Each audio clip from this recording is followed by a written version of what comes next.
The day I realized I was legally trapped outside my own garage, staring at a shiny new lock I didn't own, I also noticed a bright red fire lane sign had been zip-tied crookedly to my driveway. I laughed at first because it felt like a prank. Then I saw HOA Karen standing across the street with her phone raised, smiling like she'd just won a war. I'd lived in that house for 9 years. Bought it before the HOA even existed, back when the neighborhood was just a few quiet streets and people who waved at each other. My garage wasn't just where I parked my car.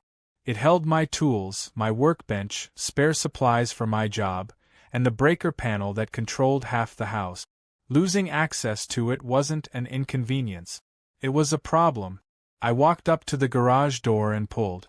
Nothing. Solid. The new steel padlock was heavy, industrial, the kind you don't buy by accident. A bright orange sticker was slapped on the door, wrinkled from being applied in a hurry. HOA Property Control Notice. My name was spelled wrong underneath. I turned around slowly. Karen was already walking toward me, heels clicking like punctuation marks. "You can't just lock my garage," I said, keeping my voice calm even though my chest was tight. "That's my property." She stopped a few feet away, tilted her head, and gave me that look. The one that says rules matter when I say they do. "It's a safety issue," she replied. "The board voted." "What board?" I asked. "Because no one notified me." She lifted her phone higher, recording now. "You were notified. Multiple times. You're non-compliant." I looked at the lock again, then back at her.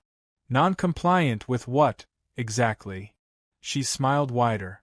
"Fire access. You're blocking emergency pathways." My driveway was a straight shot. No obstructions. No gates. No vehicles. Just my garage at the end of it, the same way it had been since the house was built.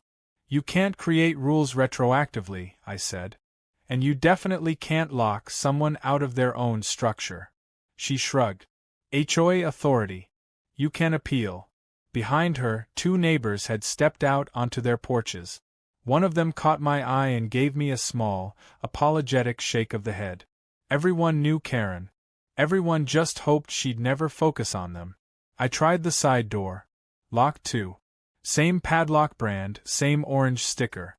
That's when it hit me that this wasn't about safety. This was about control. "When do I get access again?" I asked. "When the violation is resolved," she said. "And the fine is paid." "What fine?" She finally lowered the phone and glanced at her clipboard. $500. Plus daily penalties until compliance is confirmed. I laughed again, but it came out wrong. "For what violation?" She tapped the paper. "Improper garage usage." I stared at her. "That's not a thing."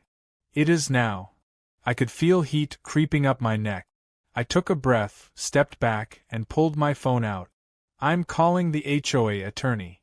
Karen leaned closer. "I already spoke to him." That was the moment something shifted. Not panic. Clarity. I walked past her without another word and went inside the house through the front door. The lights flickered when I flipped the switch. The breaker panel was in the garage. Of course it was. Half the outlets were dead. My refrigerator hummed uncertainly, then went quiet. I stood there in the kitchen, listening to the silence, and realized she'd effectively shut down part of my home. I called the HOA office. Straight to voicemail. I called the management company. Put on hold. I called the non-emergency city line, explained the situation, and was told it sounded like a civil matter. Karen watched from the sidewalk the entire time. By late afternoon, the temperature in the house had dropped. The HVAC system needed access through the garage for maintenance, and the auxiliary power line ran through the same wall. I couldn't even reset it. I stepped back outside. "This is illegal," I said. "You're interfering with utilities." She crossed her arms. "You should have thought of that before violating HOA rules." "What rule?" I asked again. She didn't answer. That night, I slept badly. Every creak of the house felt louder. Every flicker of power made me tense. I kept thinking about the breaker panel, the tools I couldn't reach, The absurdity of being locked out of part of my own home by someone who didn't even live on my street. The next morning, I noticed something new. A folded paper tucked under my windshield wiper. A printed notice, this time with official-looking formatting. Fire access restriction in effect. My name was spelled wrong again. I picked it up, read it twice, then laughed out loud. Because in her rush to assert authority, Karen had made a mistake. A big one. She had invoked fire safety. I called the city fire marshal's office before I even finished my coffee. Explained calmly that my HOA had locked me out of my garage due to a supposed fire access issue, posted signage, and restricted access to utility controls. There was a pause on the other end. They did what? The man asked. I repeated it. Another pause. Can you email photos? I sent everything. The lock. The stickers. The sign zip-tied to my driveway. The notice under my windshield. 20 minutes later, my phone rang. This is Deputy Fire Marshal Alvarez, he said. I'm going to need the HOA representative on site today. I stepped outside just as Karen was coming out of her house, clipboard tucked under her arm, confidence fully restored. She froze when she saw me smiling. Morning, I said. Quick question. Are you the one who authorized the fire access restriction? She lifted her chin. Yes. As HOA president, I. That's great, I interrupted. The fire marshal is on his way. He wants to meet you. Her smile flickered, just for a second. That won't be necessary, she said. This is an internal matter. I held up my phone. Already sent him everything. For the first time since this started, Karen looked unsure. The fire truck arrived less than an hour later. Not quietly. Lights on. Engine rumbling. 2 firefighters stepped out, followed by a man in a crisp uniform carrying a tablet. Karen rushed forward, talking fast, gesturing toward my garage like it was a crime scene. Alvarez listened without interrupting. Then he walked past her, straight to the garage door, and examined the lock. Who installed this? He asked. I authorized it, Karen said. For safety. He nodded slowly. You blocked primary access to a residential structure. It's temporary, she said. You restricted access to utility controls, he continued. That's not. You posted unauthorized fire lane signage, he said, tapping the zip tie with his pen. Her voice wavered. We were preventing a hazard. He turned to me. Sir, do you consent to us cutting this lock? I stepped back and gestured grandly. Please. The bolt cutters snapped shut with a clean, satisfying crack. The lock fell to the concrete. Alvarez turned back to Karen. We'll need to discuss the violations you just created. Her clipboard slipped from her hands and hit the ground. And that was only the beginning. Karen didn't move when the lock hit the ground. She just stood there staring at it, like if she waited long enough it might crawl back onto the door by itself. The fire truck idled behind her, heavy and loud, the kind of sound you can't argue with. Neighbors were already drifting closer, pretending to check mail or water plants while very obviously watching everything. Deputy Fire Marshal Alvarez crouched near the garage entrance and pointed at the breaker panel just inside.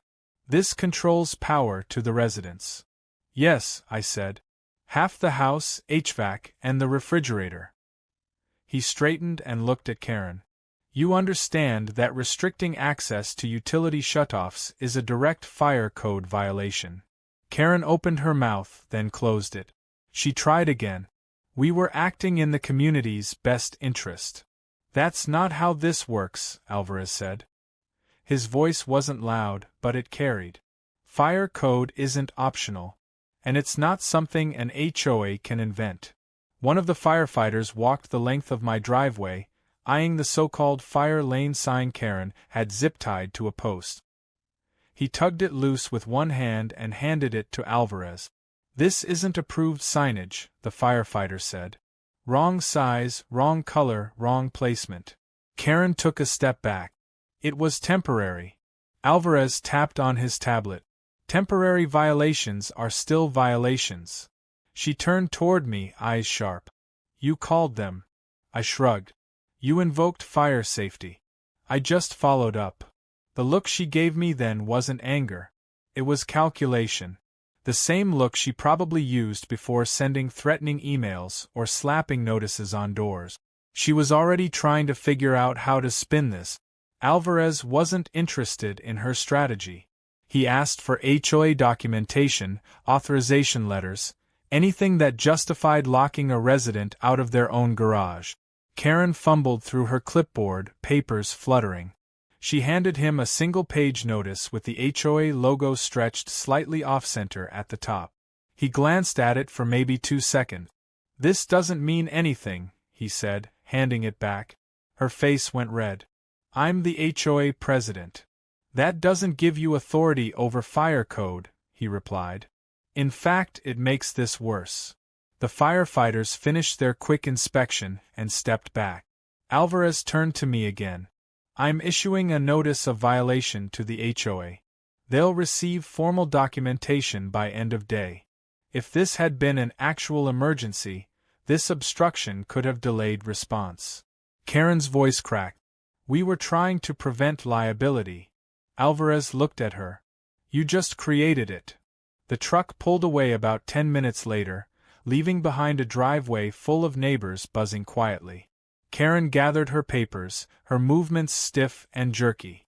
She didn't say another word to me. She just walked back toward her house, heels striking the pavement a little harder than before. I thought that would be the end of it. I was wrong. By that afternoon, my phone started buzzing. Emails first, then text, then voicemails. The HOA management company suddenly found their voice. There were messages about emergency board meetings, misunderstandings, procedural errors. None of them apologized. Not really. Around 6, there was a knock at my door. It was Karen. She stood there alone this time, no clipboard, no phone raised. Her smile was tight, practiced. "We need to talk," she said. I didn't step aside. "About this situation," she replied. "It escalated unnecessarily." I laughed softly. "You locked me out of my garage and shut down part of my house." She waved a hand. "That's being addressed." "Good," I said. "Then we're done." She leaned forward slightly. "You didn't have to involve the fire department. You didn't have to pretend my driveway was a fire lane." Her jaw tightened. "You embarrassed the HOA." I looked past her, at her house, the neatly trimmed lawn, the decorative wreath on the door. "You embarrassed yourself." For a second, the mask slipped. Her eyes hardened. "You think you won." "I think you broke the law," I said. "And now there's a paper trail." She straightened. "This isn't over." I closed the door.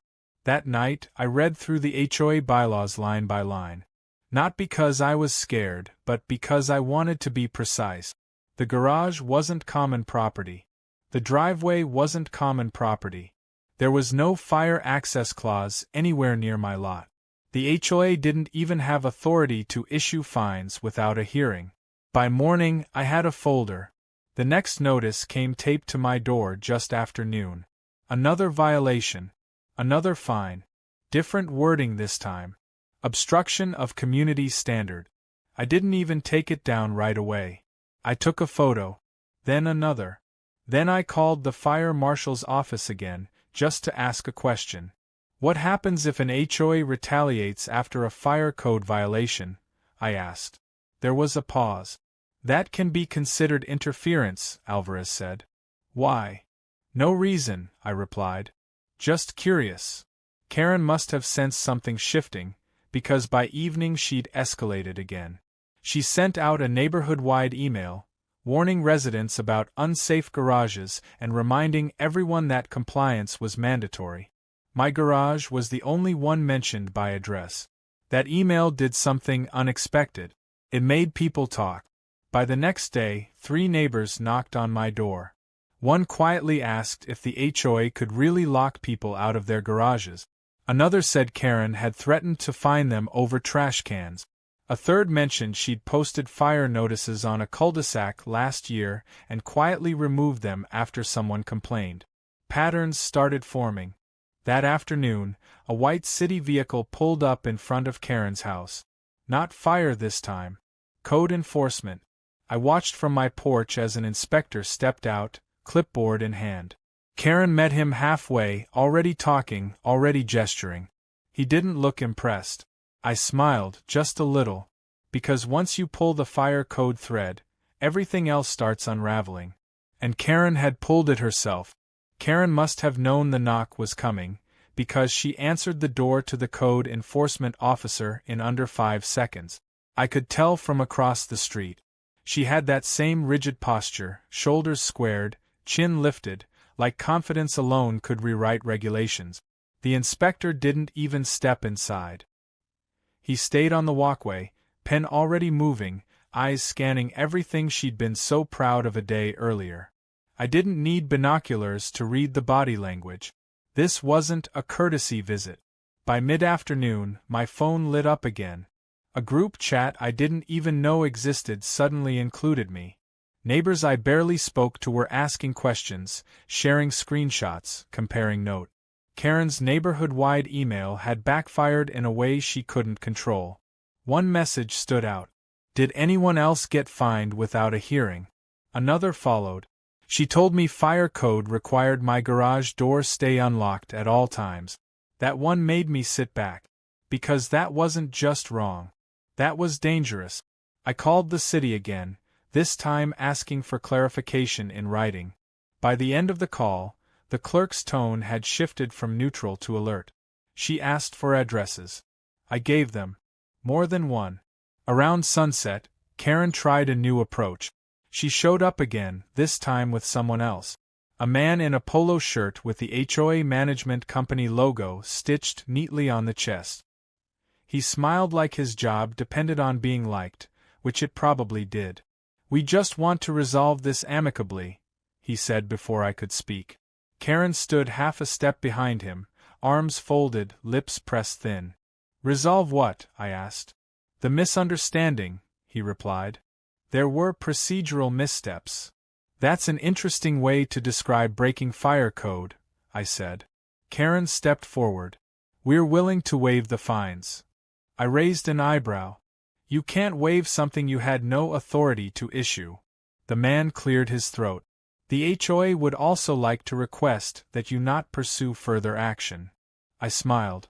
"You mean stop calling the city?" "Yes," Karen snapped. "You've made your point." I looked at both of them. "You locked me out of part of my home. You shut off utilities. You posted fake fire signage. You retaliated after being told to stop." The man's smile faltered. "Let's not exaggerate." I pulled out my phone and scrolled. Photos, emails, notices, timestamp. Which part is exaggerated? Karen's face went pale. Not red this time. Pale. The management rep tried to recover. "Perhaps we can schedule a compliance review meeting." "You already did one," I said. "On my driveway. With bolt cutters." That ended the conversation. They left without another word. The next morning, I woke up to the sound of a diesel engine idling outside. Another city vehicle. Then another. Code enforcement again, but this time they weren't at Karen's house first. They were at the entrance to the neighborhood. I walked over, coffee in hand, just close enough to hear. They were inspecting signage, measuring distances, photographing intersections. One of them frowned and pointed at a painted curb that definitely wasn't regulation color. Karen appeared 10 minutes later, practically jogging. She tried to laugh it off, said the HOA had been proactive about safety. The inspector didn't laugh back.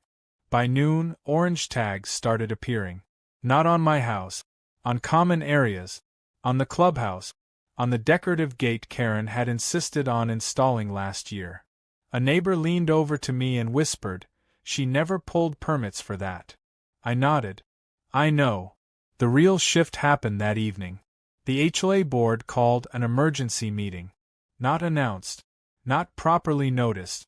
Just an email sent out with the subject line, "Important Community Update." I attended. Karen sat at the head of the table like nothing had changed, but the room felt different. People weren't afraid to look at her anymore. They weren't nodding automatically. They were whispering, questioning. When she opened the floor for comments, I stood. "I'd like to know under what authority my garage was locked," I said. Silence. Karen adjusted her papers. "That matter has been resolved." "No," I replied. "It hasn't. Because I'm not the only one." A murmur rippled through the room. Another homeowner spoke up. Then another. Stories spilled out. Fines. Threats. Fake safety notices. Doors photographed without permission. Karen tried to regain control. "This meeting is not for grievances." A board member beside her finally spoke. "Actually, it is." Karen turned slowly. "Excuse me." He didn't back down. "We need to discuss liability." That word landed hard. By the time the meeting ended, Karen looked exhausted. Not defeated. Not yet. But rattled. As I walked home, my phone buzzed again. A new email from the city. Subject line: follow-up inspection scheduled. I smiled. Because once officials start scheduling instead of responding, it means they've already found something. And Karen was about to learn that locking me out of my garage was the smallest mistake she'd made. The follow-up inspection happened on a Thursday morning, and this time the city didn't come with just one clipboard. 3 vehicles pulled in, lined up neatly along the curb like they'd rehearsed it. Fire, code enforcement, and building safety. Different departments, same destination. Karen's house. I watched from my driveway, pretending to organize tools I finally had access to again. She opened her door before they knocked, already talking, already pointing, already defensive. It was almost impressive how fast she could talk without saying anything useful. The inspectors split up. One walked the perimeter of the clubhouse. Another examined the decorative gate at the neighborhood entrance. The fire marshal went straight for the newly painted curbs and signage Karen had been so proud of. It took less than 15 minutes for the first orange notice to appear. Then another. Then a red one. By the time they finished, Karen's front door looked like a warning board. Neighbors gathered again, this time not even pretending to hide it. Phones were out. Photos were taken. Someone quietly asked if this meant the pool would close. Karen didn't answer anyone. She stayed glued to the inspectors, voice rising, gestures sharper with every sentence. "It's community funded," she said. "We voted on it." The building inspector shook his head. "You didn't pull permits. It's decorative. It's structural." The fire marshal joined them. "And this gate restricts emergency access." Karen laughed, short and brittle. "That's impossible. I personally approved the clearance." "That's the problem," he said. I didn't feel triumph. Not yet. What I felt was inevitability. By afternoon, an official notice hit my inbox too. Not a violation. A request. The city wanted a written statement. Timeline. Documentation. Photos. Names. I sent everything. That evening, Karen tried one last pivot. She posted a message in the HOA portal claiming the inspections were routine and that no resident action was required. She disabled comments within 10 minutes. Too late. Screenshots circulated faster than she could delete them. Someone dug up public records showing the gate install date. Someone else found the fire code section she'd misquoted. Another neighbor forwarded an email where Karen had threatened fines for locked garage doors under the guise of emergency access. It wasn't just about me anymore. The next HOA meeting was packed. People who'd never attended before were standing along the walls. Karen tried to start with announcements. No one listened. A board member cleared his throat. "We need to address the inspections." Karen snapped back. "They're being handled." Another member leaned forward. "By who?" She hesitated. Just a fraction of a second. The room noticed. "I've already spoken with legal," she said. "Which legal?" someone asked. Silence again. I stood slowly. "I received a follow-up call today," I said. "The city is investigating unauthorized enforcement actions taken by the HOA." Karen slammed her hand on the table. You are undermining this community. No, I replied. You did that when you started pretending you were the fire department. The vote happened faster than anyone expected. A motion to suspend enforcement actions pending review. Then another to appoint an interim compliance officer. Karen objected loudly. It didn't matter. For the first time since I'd moved in, the HOA passed something she didn't want. After the meeting, she cornered me in the parking lot. Her voice was low, tight. You think this ends well for you? I looked at her, really looked this time. The confidence was gone. All that was left was stubbornness and fear. I think it ends according to the law. She scoffed. You're not as smart as you think. I smiled. I didn't lock myself out of my own garage. 2 days later, an official letter arrived at every house in the neighborhood. The city had issued a compliance order. Fines were listed. Deadlines were set. Penalties escalated daily. Karen's name was on every page. And buried in the third paragraph was the line that made me sit back in my chair. Unauthorized restriction of residential access is under review for civil penalty. She hadn't just crossed a line. She'd left footprints all over it. And now the city was following them. The compliance order hit Karen harder than she let on, but the cracks started showing almost immediately. The decorative gate was the first thing to go. Workers showed up early Saturday morning with trucks and cutting torches, and by noon the entrance she'd bragged about at every meeting was reduced to a pile of metal stacked on the curb. The sign that once read Private Community Access hung crookedly against a tree like it was ashamed of itself. People gathered to watch. Some clapped. Some just shook their heads. Karen didn't come outside. By Monday, the HOA portal was chaos. Notices posted. Notices removed. New rules proposed, then quietly retracted. The management company sent out carefully worded emails about cooperating with municipal authorities. No one mentioned Karen by name, but everyone knew who they were talking about. Then the letters started arriving. Certified mail. 1 envelope for the HOA. 1 for Karen personally. 1 for the management company. I only knew because Karen cornered the mail carrier at the cluster boxes, demanding to know who had reported her. He shrugged and walked away. That afternoon, she knocked on my door again. This time she looked tired. No makeup. Hair pulled back too tight. The confidence was gone, replaced by something brittle and desperate. We need to fix this, she said. I didn't invite her in. Fix what? She swallowed. The city is overreacting. I laughed softly. You locked someone out of their home. She leaned closer. If you withdraw your complaint, this can go away. I shook my head. It's not my complaint anymore. Her voice dropped. They're talking about personal liability. I met her eyes. That's what happens when you pretend to be an authority you're not. For a moment I thought she might cry. Instead, her face hardened again. You're enjoying this?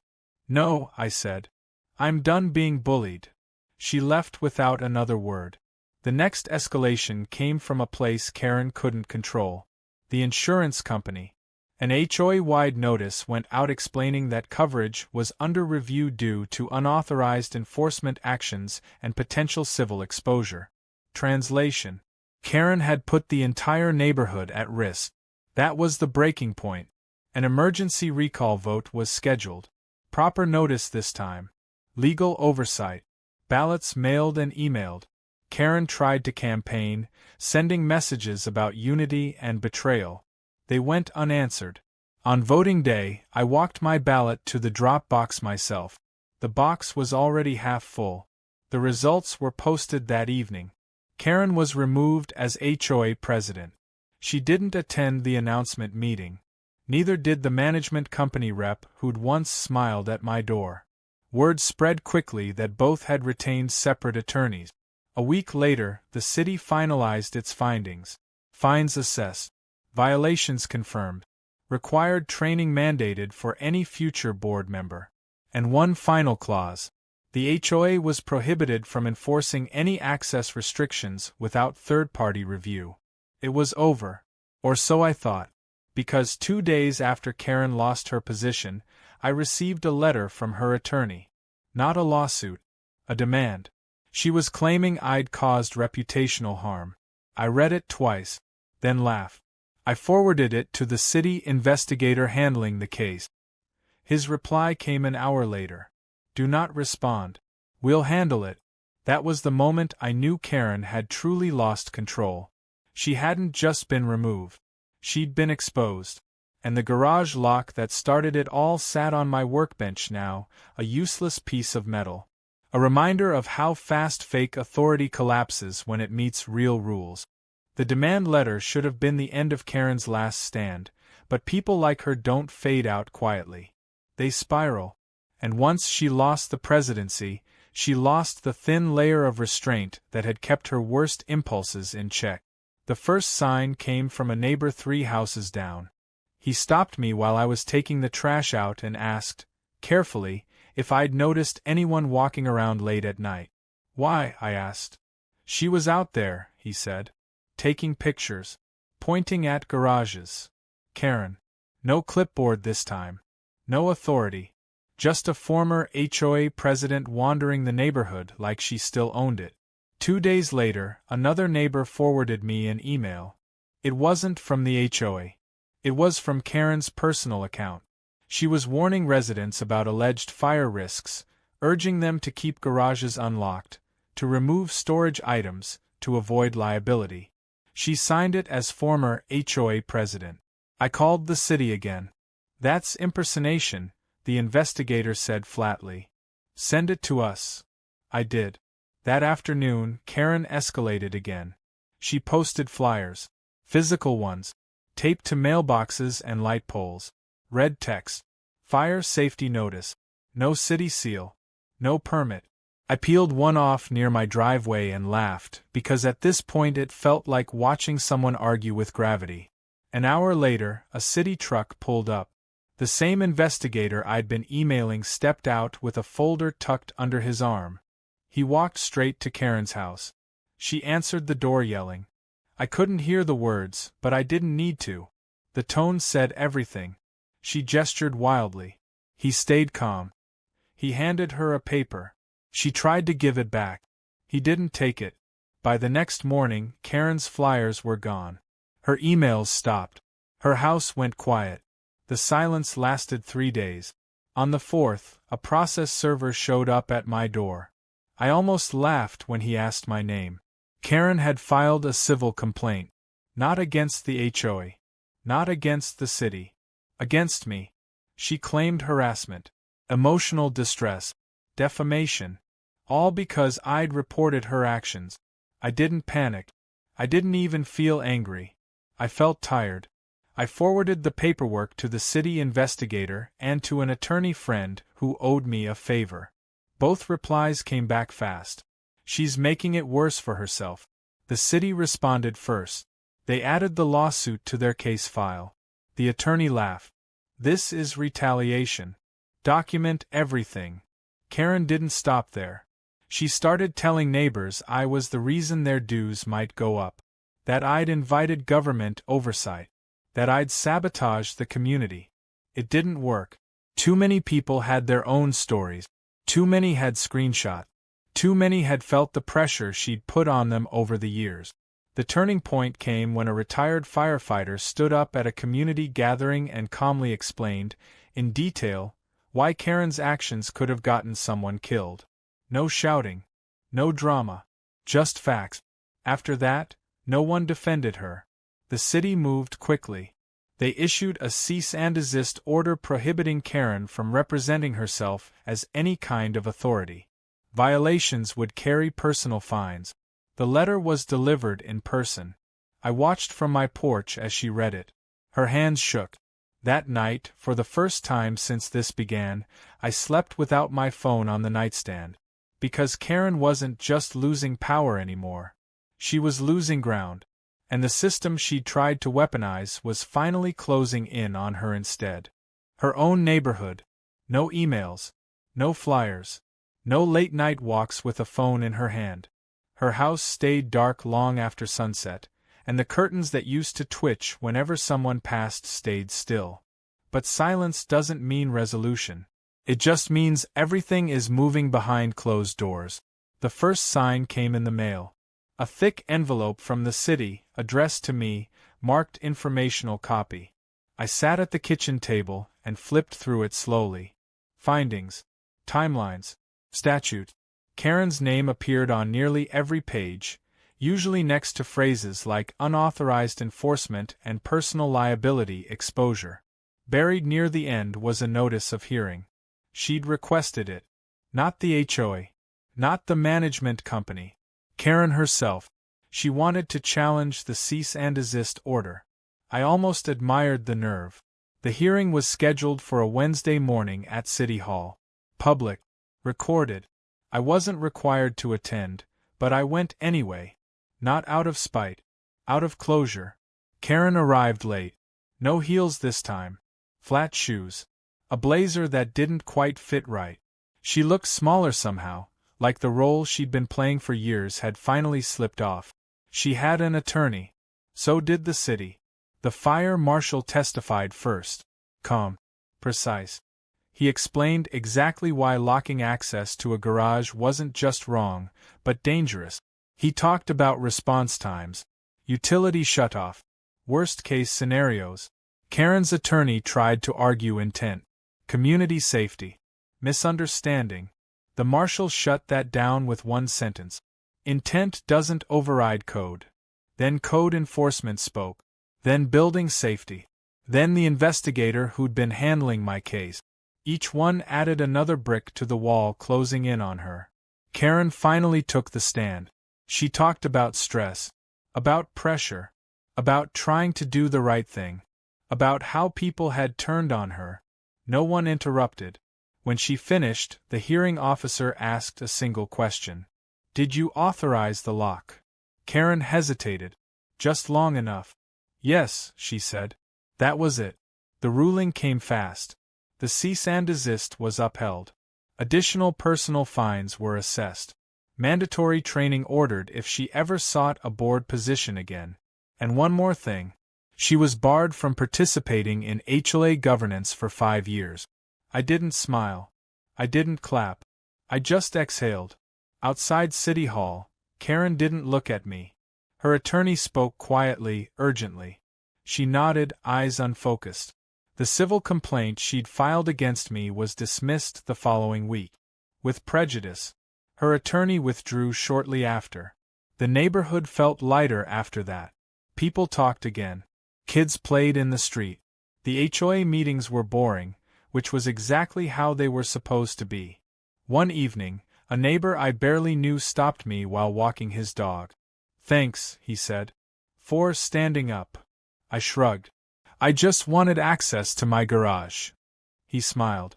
You did more than that. The final twist came quietly. No drama. No confrontation. A for sale sign appeared in Karen's yard. 2 weeks later, the house was empty. I stood in my garage that night, the door wide open, breaker panel humming softly behind me. The lock sat on the shelf where I'd left it, untouched. It had never been about the garage. It had been about someone thinking rules were a weapon instead of a responsibility. And in the end, the rules won. The day Karen's house officially sold, I didn't even notice at first. No moving trucks. No dramatic farewell.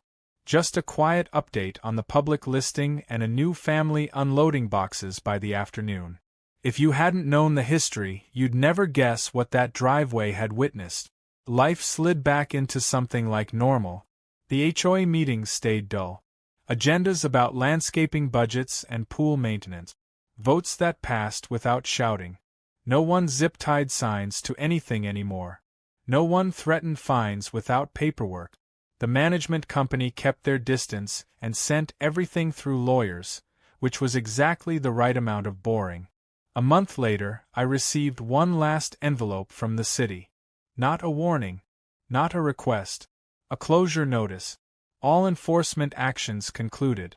No further action required. I filed it away with the rest, a thick folder that felt heavier than it should have. Evidence of how quickly a quiet neighborhood can turn into a battleground when someone decides authority is a costume instead of a responsibility. The lock still sat on my workbench. I thought about throwing it out more than once, but I kept it. Not as a trophy. As a reminder. Power only works if people believe in it, and Karen had relied on that belief more than any actual rule. One evening, I was reorganizing the garage when the new neighbors from Karen's old house walked over. They introduced themselves, laughed about the chaos of moving, and asked a simple question. Is the HOA really strict here? I smiled. Not anymore. They nodded, relieved, and walked back. Later that night, I stood in the driveway and looked at the garage door, open and unremarkable. No signs. No locks. No warnings. Just a door that did what doors are supposed to do. Karen never contacted me again. No letters. No emails. No sideways glances. Whatever version of herself had existed in this neighborhood was gone. And that was the real ending. Not the inspections. Not the fines. Not the hearings. It was the quiet return of normal, earned the hard way. All because someone thought they could lock me out of my own garage, and found out exactly how fast fake authority collapses when it meets real rules.